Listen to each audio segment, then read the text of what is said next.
ทุกคนเคยสังเกตบ่ว่าทุกครั้งที่ผู้หญิงนอกใจผู้ชายปัจจัยหลักๆที่เฮ็ดให้นอกใจก็คือบ่ได้มีอิหยังหลายเพราะว่าเป็นปัญหาสะสมเล็กๆน้อยๆเพราะว่าผู้หญิงเฮาเนาะส่วนหลายสิมักให้ผู้ชายเอาใจใส่ใจ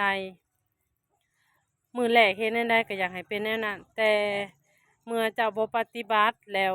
มีคนอื่นเข้ามาเฮ็ดให้เขารู้สึกดี มันก็ยอมหวั่นไหวเป็นธรรมดาแม่นบ่ล่ะกะใจคนเนาะสิโทษว่าผู้หญิงบ่ดีผู้หญิงเจ้าชู้ก็บ่ได้ผู้ชายต้องหันมาเบิ่งตัวเองว่าเป็นหยังเขาจึงเจ้าชู้เป็นหยังเขาจึงเลือกคนใหม่ต้องกลับมาเบิ่งว่าเป็นหยังว่าตัวเองเฮ็ดหยังบกพร่องไปหรือบ่ตัวเองลืมใส่ใจเมียหรือบ่ต้องกลับมาเบิ่งบ่แม่นสิโทษแต่ผู้หญิงฝ่ายเดียว